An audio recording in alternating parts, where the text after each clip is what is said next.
todos, bienvenidos a un nuevo video. Hoy traemos el tema de la medicación de la farmacología deportiva. Nos encontramos con Smith.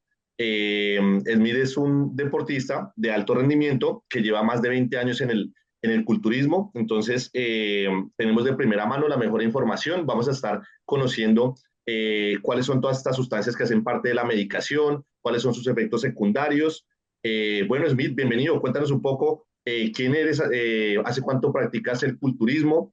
Cuéntanos un poco de ti. ¿Cómo estás, mi hermano? Bueno, pero yo soy Jason Smith, yo soy licenciado en Ciencias del Deporte y soy atleta de fisiculturismo. Ya hace 22 años entreno para diferentes deportes, especialmente para el desarrollo de la fuerza. También jugué rugby muchos años y hace 12 años me dedico al alto rendimiento en el fisiculturismo. En este momento compito en la categoría hasta 90 kilos. Yo mido 1,63, compito en la categoría hasta 90 kilos con proyección a convertirme a nivel profesional en 212. Compito en la NPC. Vale. Smith, en cuanto a la medicación deportiva, tengo entendido que antiguamente quizás se hacía más a nivel deportivo, por mejorar el rendimiento, por mejorar quizás volumen muscular, mejorar niveles de fuerza, pero en los últimos quizás 15, 20 años, eh, ya se retoma más o se utiliza más esta medicación por una parte estética. ¿Tú qué consideras? ¿Más por estética que por rendimiento deportivo o cómo lo has visto en esos años? Sí, hay una desinformación creciente, ¿no? Entonces nos han enseñado los medios, las redes sociales y la industria, porque también detrás de todo hay un mercado, que el uso de farmacología va a garantizar un resultado, que el uso de farmacología va a minimizar el trabajo. Entonces esto ha hecho que muchas personas empiecen a utilizar fármacos de forma recreativa, ¿sí? Que a mediano plazo puede traer bastantes consecuencias, a largo plazo pues más, pero realmente no es garantía de un resultado. Existen otras variables que son indispensables para que se pueda generar este proceso de transformación corporal o con fines estéticos. Por ejemplo, si te preguntara, tú estás a favor, obviamente tú trabajas en el medio, pero una persona que quizás sea natural, tú le dirías, o cómo le dirías, qué le explicarías de este medio? ¿Es bueno, es malo, estás a favor, estás en contra? ¿O qué recomendaciones le haces a esa persona que quiere empezar en el medio de la farmacología? Yo estoy en contra del uso recreativo, estoy en contra del uso irresponsable y sin ningún tipo de conocimiento previo. ¿Sí? La farmacología o los anabólicos se trajeron al mundo del deporte para atletas, para personas avanzadas, para personas que están dispuestas a dedicar su vida al desarrollo de la disciplina. ¿Sí? No para verse bonito para un fin de semana o para la playa o para la piscina. La realidad del tema es que te vuelves, queda supeditado, no genera una adicción, no genera dependencia, pero sí vas a estar supeditado al uso de farmacología cuando empiezas a tener resultados con farmacología, porque al aumentar el entorno hormonal, la capacidad anabólica, solamente lo vas a sostener con uso de fármacos. Y cuando tú cortas los fármacos, va a ser muy probable que todos los beneficios y el efecto que tuviste a nivel positivo se desvanezca. Entonces, al bajar la carga anabólica, al bajar la carga androgénica, pues puede haber incluso una sarcopenia inducida que va a hacer que pierdas no solamente las ganancias que ya lograste, sino las que tenías antes. Entonces, el uso de farmacología es una decisión permanente. Vas a tener que utilizar fármacos mientras quieras sostener esa forma, mientras quieras seguir mejorando. Al retiro vas a tener que someterle un tratamiento con un endocrino o un tratamiento médico para que recuperar diferentes variables y vas a saber que vas a perder las ganancias que lograste. Esa es una de las preguntas que nos hacen muy recurrentemente, Smith. Si yo, por ejemplo, me ciclo una vez, también que nos expliques cuánto puede durar en ciclo, qué significa un ciclo. Si yo me ciclo una vez y después dejo de hacerlo, ¿tengo consecuencias de ese primer ciclo o ya puedo tener, explícanos un poco de esos efectos después de utilizar un ciclo? Hay diferentes efectos secundarios, ¿no? Hay algunos efectos secundarios que van más dados hacia lo estético, otros que van más dados hacia la funcionalidad y otros que son extremadamente peligrosos. Todo está supeditado a las cantidades y el tiempo de uso, ¿sí? Entonces, realmente no existe algo tal. El ciclo hace referencia a un periodo de tiempo en el cual se utiliza determinada sustancia. ¿Por qué? Porque de acuerdo a su perfil anabólico, su perfil androgénico y la carga que genera sobre el organismo, pierde su efecto o se hace más agresiva en un periodo determinado de tiempo. Entonces la utilizamos por un periodo de tiempo, la cambiamos por otra. Sí, en el culturismo realmente utilizamos fármacos todo el tiempo. desde que empezamos con este camino hasta que nos pensionamos y nos retiramos. Utilizamos diferentes ésteres en diferentes cantidades, con diferentes propósitos. No es la misma cantidad ni los mismos fármacos los que se utilizan en el proceso de precompetencia a los que se utilizan en la fase off. O sea, el impacto va a ser completamente diferente, pero todo el tiempo vamos a estar utilizando farmacología deportiva. Entonces, como tal, los ciclos, pues no existen. O sea, no es que yo me ciclo 3 meses, descanso 6 y vuelvo otros 3. Cuando tú descansas de los 6, después del primer día, después de la primera inyección de testosterona, generas una supresión del eje hormonal. ¿Sí? El hipotálamo funciona por retroalimentación positiva y negativa. Si detecta niveles elevados de testosterona en el torrente sanguíneo, va a suprimir la producción de hormonas estimulantes de las gonadotropinas, que va a la hipófisis y produce el utilizante folículo estimulante, que va a los testículos y producen testosterona y espermatozoides. Entonces, una vez detecta, el hipotálamo detecta niveles elevados de testosterona en sangre, se suprime tu eje hormonal. Entonces los efectos secundarios empiezan a partir de la primera inyección. Ahí te empiezas a suprimir el eje hormonal. En primera medida puedes tener pérdida de líbido, puedes tener problemas con la erección sexual. A mediano plazo puedes tener una atrofia testicular o un hipogonadismo. ¿Sí? También va a haber una saturación de la función hepática. Sí puede haber diferentes eventos a nivel hepático que aumentan los triglicéridos y el colesterol en el torrente sanguíneo, aumenta la posibilidad de inflamación por exceso de trabajo del hígado. Aún como hay un aumento en el perfil lipídico, también se puede generar una hiperactividad de las glándulas sebáceas, y es cuando aparece este problema de acné. ¿Sí? La testosterona en grandes cantidades tiende a aromatizarse por el equilibrio y la homeostasis. Entonces, ahí la aromatasa es la enzima que se encarga de convertir la testosterona en estrógenos. Y los hombres tenemos grandes cantidades en el pecho, en las glándulas mamarias que no se nos desarrollan. Cuando hay niveles elevados de testosterona, se pueden desarrollar esas glándulas mamarias y puede producir ginecomastia. ¿Sí? A corto plazo y a nivel estético. También la testosterona, para que cumpla con su función anabólica, se convierte en DHT. Y la DHT afecta el folículo capilar y te vas a quedar calvo, vas a tener pérdida del cabello. ¿Sí? A largo plazo esta DHT puede producir una hiperplasia prostática. Entonces hay otro evento. A largo plazo va a haber una saturación de la función hepática, por lo tanto vas a tener todos los problemas relacionados con el hígado, una posible cirrosis. Va a haber una saturación y una alteración en la cascada rasa a nivel renal, por lo tanto vas a estar predispuesto a tener hipertensión, y aparte de eso puedes tener a largo plazo daño renal. Hay una alteración también en todo el proceso funcional y en todo el proceso morfológico a nivel cardíaco. Se puede producir una fibrosis cardíaca, se puede producir una arteriosclerosis, porque los anabólicos generan acumulación plaquetaria y eso puede desencadenar una isquemia cardíaca. Entonces, el uso de farmacología tiene múltiples efectos secundarios.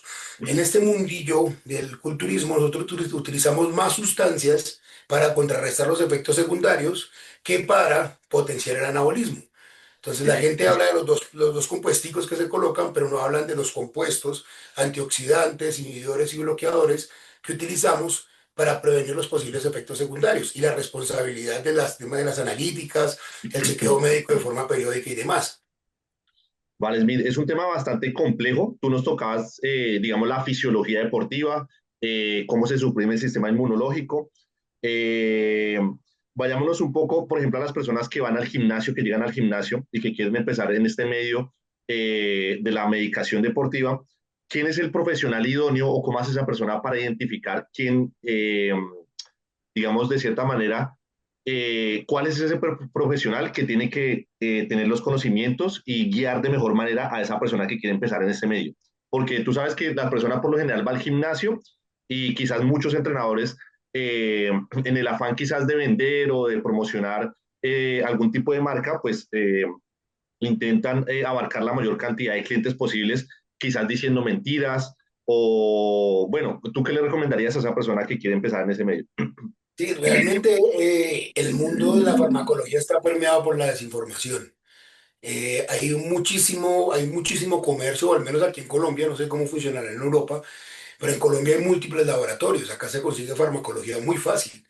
Y la mayoría de las marcas cogen muchachos que están empezando en el mundo del culturismo y los ponen como vendedores. Entonces les dan una buena rentabilidad, les dan patrocinio, es decir, fármacos, o les ayudan con su proceso de preparación a cambio de que ellos vendan la marca. Lo malo es que estos muchachos carecen de experiencia, la mayoría carecen de formación académica, entonces no tienen el conocimiento que se necesita para poder asesorar a una persona con ese tipo de sustancias. Mi premisa o mi intención siempre que me buscan para el uso de farmacología es evitar. O sea, yo vendo también fármacos, tengo múltiples marcas de distribución, pero más allá de vender un producto me interesa el bienestar de las personas. Entonces yo siempre les hablo de todas las posibles consecuencias y una de las premisas es problema suyo, o sea, su decisión. Si usted llega a tener un efecto colateral que no podamos controlar, yo no puedo hacer nada y se sale absolutamente de mis manos. Eso es una decisión personal para la vida, ¿sí? Entonces, desde ahí tenemos que partir. Ahora, el tipo de profesional no hay, no existe. Ya existen cursos, certificaciones y ya hay algunos médicos y algunas empresas, porque como se volvió negocio, pues algunas empresas están generando certificados de farmacología deportiva, pero realmente eso no tiene aval académico, o sea, no está avalado por ninguna entidad educativa del gobierno, pues, o que tenga aval de peso académico. Generalmente eso lo hacemos a partir de la autoformación. Yo soy licenciado en deporte, yo tengo conocimientos de fisiología y he venido estudiando más a profundidad el sistema endocrino y he venido estudiando más a profundidad todo el tema de la bioquímica para poder entenderlo y a partir de la experiencia. Entonces es muy difícil que una persona que no tenga la experiencia de uso te asesore con el uso de farmacología, porque es que hay un impacto psicológico, hay un impacto metabólico. Entonces, cuando tú no tienes la experiencia de qué se siente cuando estás en un proceso de dieta agresiva con testosterona elevada, pues es difícil entender la realidad que está viviendo la persona que lo está haciendo. Y realmente es complejo, o sea, hay un proceso bastante agresivo a nivel psicológico cuando empezamos a utilizar fármacos. Entonces, no existe un profesional, tendría que ser un médico endocrino, ¿sí? Que tenga conocimientos de farmacología, sería el profesional idóneo para poderte decir cómo utilizar. Sin embargo, en el aspecto médico, aunque algunos endocrinos ya están empezando a hablar de TRT, del reemplazo de testosterona, del uso de hormona de crecimiento, va a ser muy difícil que un endocrino te diga utilicemos cantidades suprafisiológicas para buscar el rendimiento, porque no es saludable. Yo tengo 35 kilos de sobrepeso muscular, ¿sí? O sea, dentro del esquema médico eso no es saludable. Y Ujú. metabólicamente es un gasto brutal, o sea, mi cuerpo tiene que trabajar mucho más para poder sostener ese gasto energético y ese proceso metabólico para poder funcionar. Entonces, digamos que no existe un profesional como tal, pero sí es importante que tengan una persona que tenga formación académica y que tenga la experiencia del uso de las sustancias para que los pueda asesorar. No con la intención de vender, porque tú lo detectas. Tú detectas cuando alguien te quiere vender a cuando alguien te quiere ayudar. Vale, vale, Smith, muy bien. Eh, ya nos hablaste un poco de la sustancia, por ejemplo, tocaste el tema de la testosterona. Eh, Cuéntame un poco a través de los años si han aparecido más sustancias, cuáles son las sustancias que más se utilizan o que tú has visto en el medio que más se utilizan, que las personas de pronto preguntan más por esa sustancia y qué diferencia hay eh, de, por ejemplo, la testosterona en pastillas, quizás vía oral o inyectada. No sé, cuéntame un poco más qué efectos tiene, cuál es más beneficiosa o qué efectos colaterales podría tener. Y pues diferentes medicamentos, por ejemplo, la trembolona o el clenbuterol. Cuéntanos un poco de todos en términos generales. Sí, pues tradicionalmente hablábamos del uso de fármacos, o sea, de anabólicos androgénicos esteroideos. Desde los años 60 se viene trabajando en ese tema. Los primeros fueron productos como el Dianabol, productos como la boldenona y la testosterona. Después fue avanzando el mercado y fueron acuñando otros productos. Sí, actualmente hay una variedad bastante grande de anabólicos, no solo anabólicos androgénicos esteroideos, sino también se habla ya de los ARMS y ya estamos hablando de péptidos. Entonces, digamos que la industria y la ciencia en este medio ha tratado de crear compuestos que tengan un impacto metabólico menos agresivo, que promuevan menos efectos secundarios y que puedan dar un resultado o que puedan generar este efecto que estamos buscando, que básicamente es el anabolismo. ¿Sí? Los tradicionales son los anabólicos androgénicos esteroideos. En ese grupo encerramos la testosterona, los derivados de la dihidrotestosterona. Entonces, la testosterona es la hormona más anabólica, más androgénica que podemos encontrar. Para aumentar la carga androgénica, la carga anabólica, perdón, manteniendo la carga androgénica no tan alta, utilizamos derivados de la dihidrotestosterona, que es la trembolona, la boldenona, el primobolan, las nandrolonas, ¿sí? Y se han acuñado otros medicamentos que son para otras cosas en el entorno, en la medicina, pero que tienen un impacto significativo sobre el metabolismo principalmente de las grasas, como el clenbuterol. El clenbuterol es un agonista de los receptores adrenérgicos. Entonces lo que hace es que vaya, ocupa el lugar de las catecolaminas, como la adrenalina, y aumenta la lipólisis. Y en el músculo aumenta la capacidad de captación de tejido adiposo, limitando el uso de proteína como fuente de energía. Por lo tanto, es un anticatabólico. Evita que perdamos masa muscular durante un déficit calórico agresivo y durante el entrenamiento extenuante. ¿Sí? Lo malo es que también tenemos receptores adrenérgicos, en este caso beta-adrenérgicos a nivel cardíaco. También los estimula, promueve la taquicardia, promueve el aumento de la presión arterial y puede desencadenar fácilmente una enfermedad cardíaca a corto plazo. A partir de la quinta semana, el clenbuterol, que es uno de los más famosos, se hace más agresivo y se hace menos eficiente. Entonces, desde la desinformación, el clenbuterol lo vende como un quemador de grasa. Es un producto maravilloso que te va a ayudar a bajar de peso, pero en relación costo-beneficio y posibles consecuencias, no recomiendo que lo utilicen. En el culturismo lo utilizamos no más de 5 o 6 semanas previo a la competencia. Luego lo suspendemos, lo cortamos. ¿Sí? Existen dos versiones, existen los compuestos orales y los compuestos inyectables. La testosterona no puede ser oral porque la molécula es muy sensible. Entonces la testosterona se perdería en el tracto digestivo, se degradaría y nunca llegaría al músculo. Por eso se disuelve en un éster, en un aceite, para que pueda pasar por el proceso a nivel hepático y pueda llegar al músculo. Ahí es cuando hablamos del tipo de éster. Entonces existen ésteres que son de más corta duración y ésteres que son de más larga duración. Entonces ahí hablamos del propionato, del enantato, del cipionato, del decanato, y cada uno tiene una cadena de carbonos cada vez más larga, con la intención de que pueda pasar más veces por el hígado sin ser destruida la testosterona y cumpla con su función o tenga el efecto más a largo plazo. Entre más largo sea el éster, más agresivo es el compuesto, más irritación, más trabajo le va a dar al hígado y pueda tener una acumulación que puede llegar a ser más nociva. Entonces, si hablamos de un decanato, que hablamos de una duración de 10 a 15 días, es diferente a hablar de un acetato que dura 3 días. Entonces, depende de qué, del objetivo del sujeto, del momento de la preparación. Generalmente, cerca a competencia, utilizamos anabólicos de más rápida acción, propionatos, acetatos. Cuando estamos off-season, utilizamos ésteres de más larga duración, enantatos, cipionatos, undecanatos o decanatos. Vale, vale, Smith. Hablemos un poco de costos. Cuéntanos un poco, digamos, a través de tus años, ¿ha cambiado mucho el costo? Quizás ahorita son más económicos, son más asequibles. ¿Cuánto costaba hace unos años? Cuéntanos un poco. Sí, ya cada vez se va haciendo más fácil. Yo recuerdo cuando yo empecé, era muy difícil conseguir un comprimido de testosterona. De hecho, yo creo que soy de la última generación que alcanzó a utilizar compuestos veterinarios en un par de ocasiones. Entonces nosotros utilizábamos en nuestros inicios peso pesado, que es de uso equino y bovino, que es boldenona. Aquí en Colombia se llama peso pesado, no sé cómo se llamará en otros países, es boldenona. Y utilizábamos testo E, que es de uso equino y bovino. Sí, eso venía en un frasco así negro grande y era un compuesto diferente, con una concentración diferente y tocaba utilizar cantidades significativas. Antes, hablar hace 6 años, un poco más, tal vez 7 años, de conseguir hormona de crecimiento, pues eso era imposible y era extremadamente costosa. ¿Sí? Hablar de utilizar péptidos hace 2 años nomás era también imposible, eran extremadamente costosos y no se podían traer aquí a Colombia, al menos aquí a Colombia.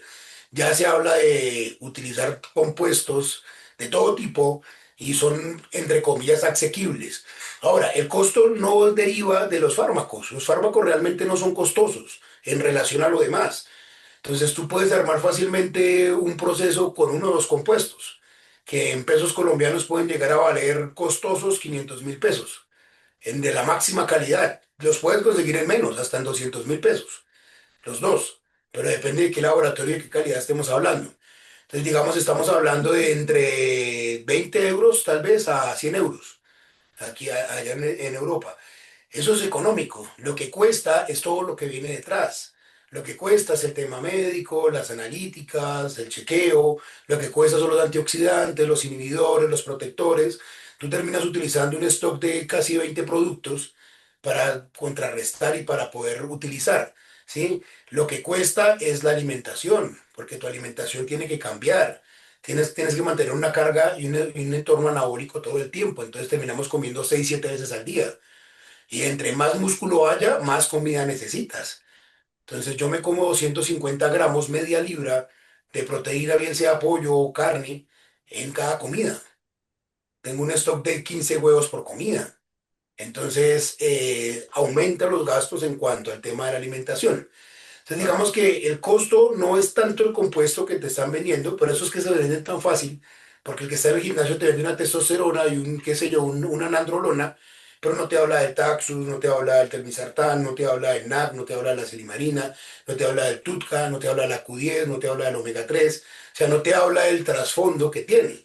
Entonces, claro, un muchacho fácilmente en un gimnasio vendiendo un compuesto se gana 50 euros, que no es poquito. Y disculpa que te Y preguntaba, hay una dosis permitida, ¿cierto? Hay una dosis como igual que la marihuana, como la dosis personal, o sea que no puedes cargar más de esa dosis porque es ilegal o... sí y no. Lo que pasa es que aquí en Colombia no hay una regulación como tal. Aquí en Colombia eso está dentro eso está dentro de la regulación de la medicina, los medicamentos. Ok. Entonces no puedes, si te encuentran con cajas completas de testosterona, pues obviamente te van a investigar, usted para dónde va con eso. ¿Sí? Sin embargo, es difícil, casi no se da. Aquí no hay un control. Digamos que es un país en donde tenemos otros tipos de problemas mucho más complejos. Entonces, en países más desarrollados como Estados Unidos, como España, el control es más riguroso porque no tienen tanto trabajo en otras áreas. Entonces, si miramos acá el tema del narcotráfico, de las drogas de recreativas, el tema del terrorismo que está disparado, el tema, todos esos temas de orden público, pues ocupan espacio, presupuesto y trabajo. Entonces, va a ser muy complejo que lleguen a revisar específicamente ese tipo de sustancias.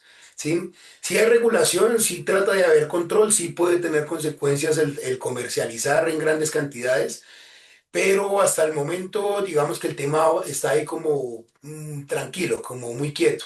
Ok. Bueno, yo creo que tocamos como los puntos más importantes. De pronto, alguna recomendación para las personas que estén interesadas en ingresar en este medio. Ah, bueno, y otra pregunta que me hacía también falta en cuanto a la parte ética de los entrenadores, o no solamente los entrenadores, sino de personas que consiguen sus resultados a partir de la utilización de medicación, de farmacología, pero aún así dicen que son naturales. ¿Qué tienes por decir por este tipo de personas, de entrenadores? Que quieren, por ejemplo, recomendar rutinas de ejercicio, de alimentación, basándose en un concepto natural o en un contexto natural, cuando evidentemente tú y yo sabemos cuándo un cuerpo es natural y cuándo un cuerpo es medicado. ¿Qué tienes que decir al respecto? Hay dos variables ahí. Es un dicho que dice pensar, o sea, decir o negar el uso de farmacología es engañar a las personas. Sí, pero pretender darle toda la importancia al resultado del uso de farmacología es una completa falta de conocimiento. Entonces, sí, eso es una constante. Aquí uno ve, al menos en Colombia, una cantidad de creadores de contenido que evidentemente son usuarios de farmacología y le dice a la gente, yo llegué a este punto con la creatina, no sé qué. ¿Sí? Entonces, sí, eso hay bastante, ahí se aprovecha la desinformación. Entonces, yo creo que es responsabilidad de las personas que conocemos el trasfondo, que tenemos el conocimiento real, pues compartirla y tratar de desmitificar este proceso, ¿sí? Y que la gente entienda que no utilizar testosterona o utilizar anabólicos no es como utilizar suplementación, no es igual utilizar una testosterona a utilizar una creatina, porque hay una confusión enorme. Se requiere todo un proceso, se requiere un proceso de responsabilidad, ¿sí? Y hay que ser consciente de todas las posibles consecuencias. Se tiene que asumir el riesgo de... detrás de esto hay un trasfondo genético. Genéticamente usted puede estar predispuesto a un posible efecto secundario o puede tener mucha resistencia. Entonces hay gente que es resistente y tolerable al uso de medicamentos. Hay gente que es muy sensible. ¿Sí? Entonces hay que partir desde ahí. Todo termina siendo como en el deporte, ensayo y error. A pesar de tanta ciencia y tanto desarrollo, pues siempre tenemos que planificar, aplicar la estrategia, controlar, monitorear y a ir haciendo modificaciones sobre la marcha. Siempre va a funcionar así. Ahora, en este caso, hay que partir de un protocolo médico. Es importante que todos los que estén interesados en este mundillo partan desde un protocolo, desde primero documentarse. No coma entero, lea. En internet encuentra toda la información. Lo malo es que la gente busca para qué sirve. no busca los efectos secundarios. Entonces, documéntese entero, vea también las posibles consecuencias. Segundo, asesórese de una persona que tenga la experiencia, el conocimiento y parte desde un protocolo médico. Las analíticas son indispensables, revisar el perfil enzimático a nivel hepático, la depuración de creatinina, un renal, hematocrito, sí, revisar cómo está su eje hipotálamo hipofisario testicular, cómo está la secreción de TSH, cómo está el perfil lipídico, cómo está su tensión arterial. Tener toda esta base de analíticas nos va a permitir, primero, saber que usted es una persona sana, que no va a tener ninguna enfermedad que se pueda agravar con el uso de farmacología. Aún así, cuando usted empiece con el uso, hay que hacer un proceso constante de observación desde todas las variables y síntomas. Y al detectar el primer síntoma, hay que tomar acción y si es pertinente y es necesario, cortar el proceso. Yo he tenido varios asesorados que definitivamente no pueden utilizar química, son extremadamente sensibles, Eso te iba a aromatizantes. preguntar, que si alguna vez te ha tocado algún usuario que tenga, que le haya tocado parar por algún efecto secundario grave que le haya tocado. Sí, no grave, es que se vuelve grave cuando no le prestamos atención, se vuelve grave cuando lo omitimos. Entonces hay gente que dice, profe, es que me está doliendo la cabeza y tengo mareo constantemente. O cuando hago la fuerza, siento un dolor en la parte posterior de la cabeza. Probablemente nos está atacando la tensión arterial. Entonces ya tenemos un síntoma. ¿Sí? No, profe, es que me levanto a medianoche con taquicardia y el corazón acelerado. Ya tenemos otro síntoma. No, profe, es que en la noche tengo problemas de erección y no tengo ganas, o sea, perdí por completo el apetito sexual. Ya tenemos otro síntoma. Pero es que me están picando las tetillitas, es una piquiñita ahí como medio dolorosa, ya tenemos otro síntoma. Entonces, cuando empiezan a aparecer esas señales de alerta es cuando toca tomar acción. ¿Sí? La gente espera a estar lleno de acné, espera a tener una ginecomastia desarrollada antes de tomar acción. Entonces, en ese momento es que toca revisar qué estamos utilizando, qué protectores, qué desinhibidores, y si a la vuelta de días no vemos que haya un retroceso en ese efecto secundario, mejor quedémonos quietos, paremos, hagamos la pausa pertinente y revisemos qué está pasando y analicemos si vale la pena. Entonces yo he tenido las dos variables. Primero, porque son muy sensibles y yo prefiero decirles, no, no es el momento, no eres una persona apta para eso, hagámoslo natural, comida y entrenamiento. Sí, desafortunadamente pasa. Como también la irresponsabilidad. Una de las cosas más difíciles, y de hecho esa es una de las razones por las cuales no entreno mucha gente con fármacos, es que la gente no tiene el compromiso. Entonces minimizan el impacto y la responsabilidad. Entonces los veo uno el fin de semana bebiendo en fiestas, de paseo, ¿sí? Desordenados con la comida. Y pues ya hablamos que metabólicamente hay todo un proceso que se ve alterado. Si tú le metes esto alcohol, le metes exceso de grasas trans, exceso de azúcares, pues vas a tener problemas de salud, te vas a enfermar, te puedes morir. Entonces también he tenido el caso de que le digo, tú no sirves para eso porque no tienes el compromiso. Mejor dejémoslo hasta ahí, busquemos una forma estética desde la alimentación, desde el entrenamiento de la suplementación y cuide su salud. Porque es que lo malo es que usted después de los 40 tenga que estar en una cama tirado por una enfermedad que adquirió por la responsabilidad. ¿Sí? Porque el físico, la vanidad es pasajera. Pero a la larga, cuando todos seamos viejitos, pues lo ideal es que seamos sanos y seamos funcionales. Entonces, desde esa premisa es complicado. Yo opto y últimamente prefiero procesos que no involucren fármacos a procesos que los involucren, porque el nivel de responsabilidad es bastante alto. Es mi pregunta personal. ¿Hasta qué edad, por ejemplo, tú piensas llegar a utilizar medicación? Pues yo tengo la intención de competir hasta los 45 años. En ese momento tengo 37, 36, cumplo 37 en menos de un mes. Digamos que estoy en mi prime, estoy como en la mejor etapa en mi carrera deportiva. Estoy en mi mejor versión y tengo la posibilidad de avanzar un poquito más. Sí, la edad de retiro del culturismo a nivel rendimiento es 45, 43, 42 años, o sea, pasadito los 40. El que más ha durado durísimo llegó hasta 53, Dexter Jackson, 56, 53 años. Sí, sin embargo, pues tú sabes que por el proceso de ontogénesis, de envejecimiento natural, pues el cuerpo no responde igual. Lo que pasa es que probablemente cuando me retire, hay que hacer todo un proceso médico, pero quizá tenga que utilizar testosterona para mantener ciertas funciones probablemente el resto de la vida. Porque ya la supresión del eje hormonal por el uso continuo y por tantos años debe ser bastante agresiva. Entonces, eso es una realidad. O sea, la gente tiene que entender eso. Probablemente usted quede atado a eso hasta que el día que se vaya de este mundo. Sí, pues en contraste a la experiencia y todo lo que se vive y Porque esto es pasión, esto se hace por amor, porque rentable tampoco es, esto no produce dinero. Esto se hace porque me gusta, porque es la pasión de mi vida, porque disfruto la competencia. Sí, digamos que decidí dedicar mi vida para esto. Y a partir de ahí, pues hay que asumir también pues toda la responsabilidad que esto conlleva.